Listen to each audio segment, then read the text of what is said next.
So this week's portion is called Vayigash, and the story opens up like this.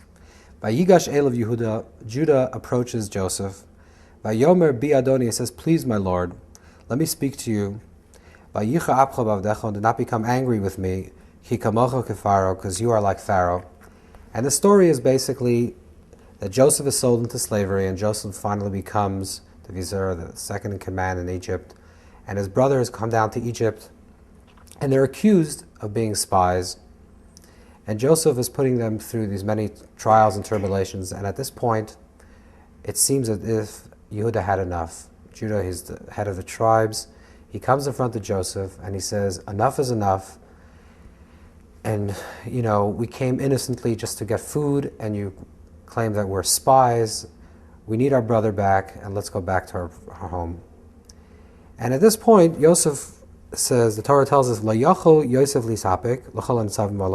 wasn't able to contain himself any longer. And he says, let every man leave this room. And there was no man in the room when Yosef confessed to his brothers. So on a deeper level, we're trying to understand what exactly happened that we say at this point Yosef finally decided that he's going to confess. He wasn't able any longer to contain himself. What changed in the narrative? What changed in the approach of the brothers?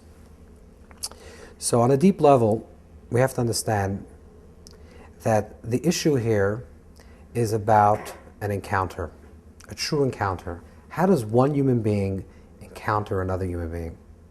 Up until this point in the narrative, Judah had one position and Joseph had another position. And they both didn't meet. Their eyes didn't meet.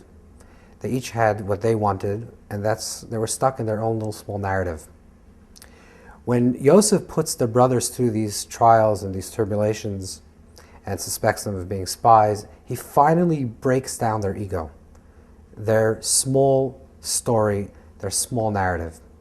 Judah at this point breaks, and he comes in front of Joseph and says, Vayigash Elav Yehuda. Yehuda approaches Joseph and says, "Bi Adoni." Bi Adoni means literally, "In me is my Lord," which could mean, besides meaning, "Please, my Lord," it can mean that Judah is realizing that in me is you. Bi Adoni, in me is you, and in you is me. This is a true encounter with another. When a person can encounter another human being and see themselves within the other, that's the beginning of a healthy and a positive relationship. Because it's no longer an other that's outside myself. And therefore, you have your narrative, you have your story, your ego, and you connected with that and attached to that story, and I have my narrative. And therefore, there's no way for us to really deeply communicate.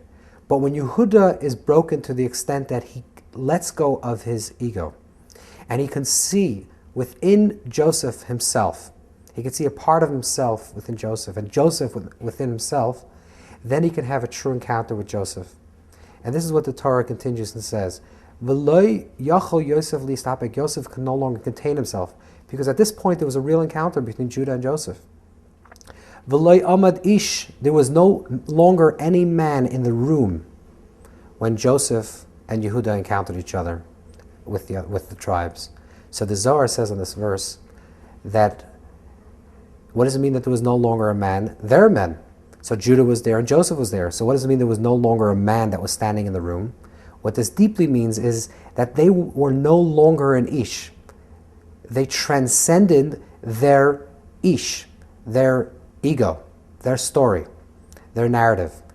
They, as human beings, connected to a particular ego, to a particular story, which didn't allow for them to encounter another that no longer existed.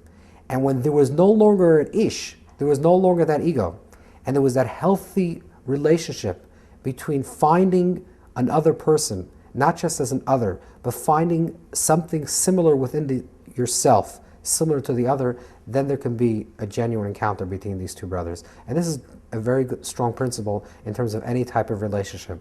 So long as we look at another person, and all we see in the other person is just an other, with a capital O, we can never truly have an encounter with them. At best, we can have an I-it relationship.